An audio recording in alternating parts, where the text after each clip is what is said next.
Hi, so this is the intro to my first official video for January. Let's focus on my face there. Come on, there we go. Yeah, so for my first official video for January, I've decided one thing I loved growing up was Disney Channel, and especially the Disney Channel original movies. And a lot of them are based on books. So I'm basically intending to read the books that inspired my three favorite Disney Channel original movies. And I have them here. So I have Bridge to Terabithia, Freaky Friday, and Lemonade Mouth. Now, two of these are nice and short. This one's a bit longer. But yeah, I grew up loving the movies of these three. I think I read the novel of Freaky Friday maybe back when I was a teenager, so it has been a while. And based on the movie, this one's gonna make me sad. And this one, I'm just curious to see what the differences are. But anyway, so this was the quick intro to introduce the three books I'm reading for this, for this video. And I will get back to you when it's officially January and I've officially started reading these books. All right, bye. Hi, so it is the 2nd of January and I have finished my first book for this reading vlog, reading experiment, I don't know what to call it. I didn't have much to say about this book because it's not really very long, so I just mashed it out pretty quickly. There are quite a lot of differences between the book and the movie, and I'm not only focusing on the Lindsay Lohan and Jamie Lee Curtis one. It was originally a movie that starred Jodie Foster as the daughter. And yeah, so it's more of the plot of that one. But basically, this is about this girl, Annabelle Andrews, who switches places with her mother.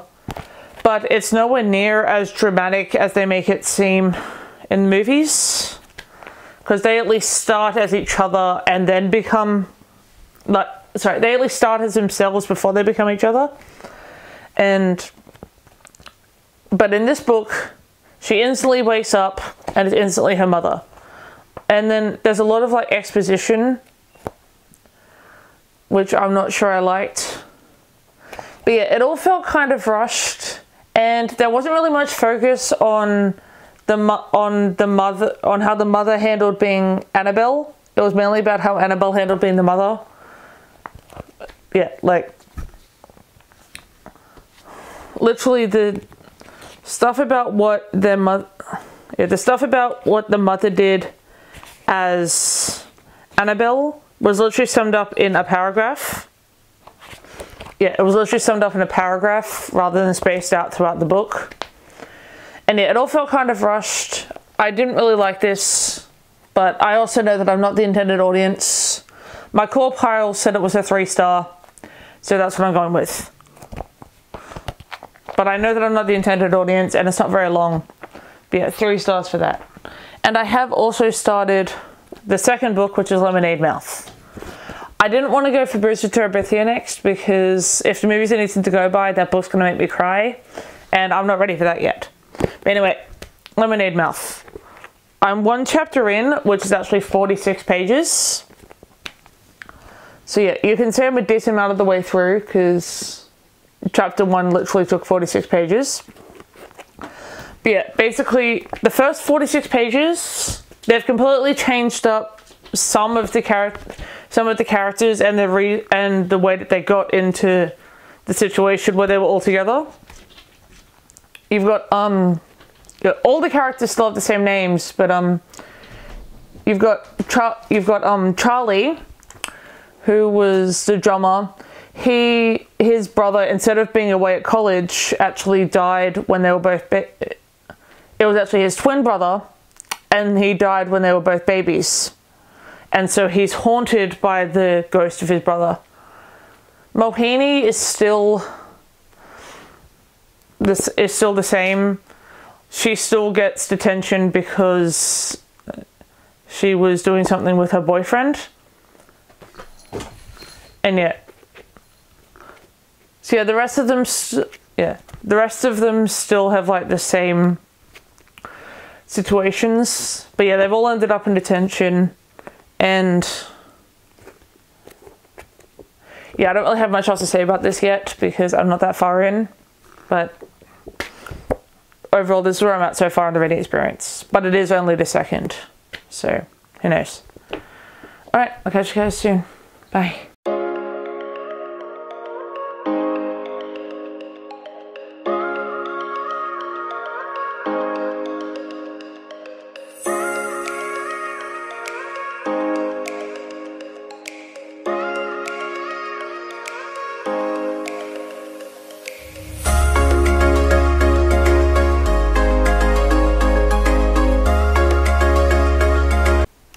Okay, so it's now a couple of days later, and I'm now 100 pages from the end of this. I spent most of my day out today. I just went for like a walk along the waterfront, had like sat and read in a cafe in a restaurant, and then I just sat and read by the waterfront. It was quite nice. But anyway, I'm now 100 pages from the end of this, so I thought I should probably make some commentary before it's done. Yeah, so this book is there's quite a significant amount of differences between this and the movie. Like, in this, I think I'll focus one character at a time because otherwise it's going to confuse me. Yeah, start with Wen. In the movie, he was played by Adam Hicks, I think his name was.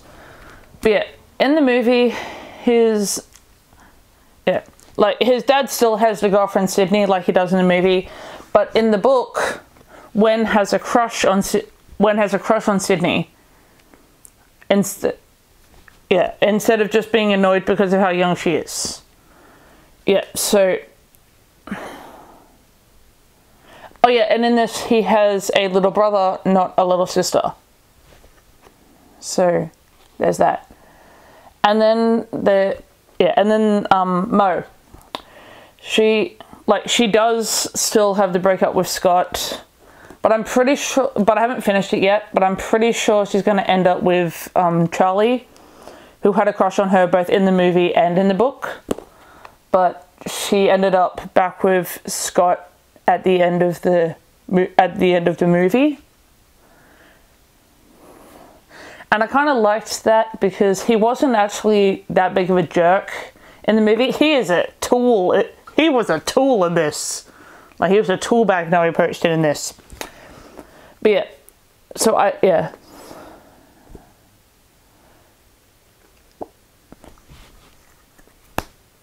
oh wait, I forgot to say, back to yeah, at least Mo still does play the bass in this, in the book, like she does in the movie. But in the movie he plays keyboards, but in the book he mostly plays like trombone, which is interesting, not gonna lie. Yeah, and then there's Stella, who's played by God, I can't remember her name. But yeah, in the movie, yeah. She also has a different last name in this than she does in the movie. In this, she's Penn, but in the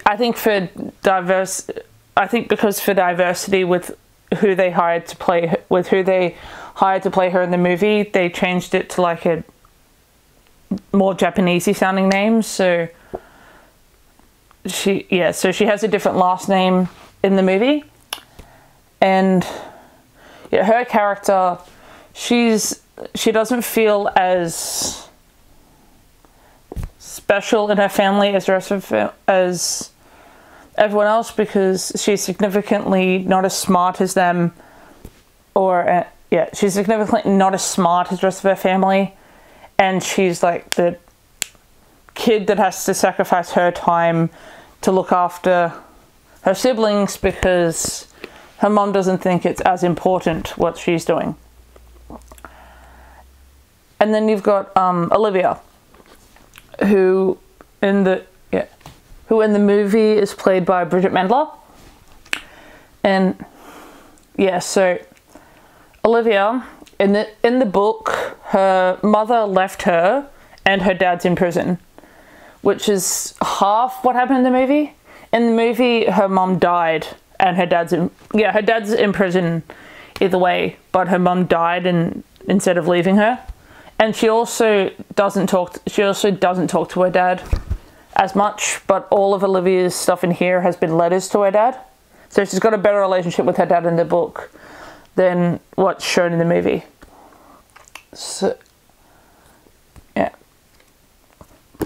But overall, I am having a really good time with this book. It's a fun read, and yeah, it's actually quite a fast read as well.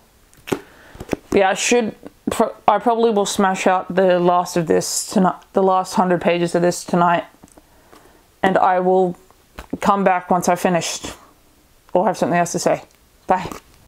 Okay, and I finished it. Yeah, so I finished book 2 for this video. Overall, I really had a fun time reading this book. It was enjoyable. The last 100 pages, the only thing that changed was that, like I said, Mo and Charlie ended up together, and Stella, one of the other characters, was diagnosed with ADD and I think dyslexia. So yeah, she has a couple of learning disabilities, and yes, overall, this was a fun time.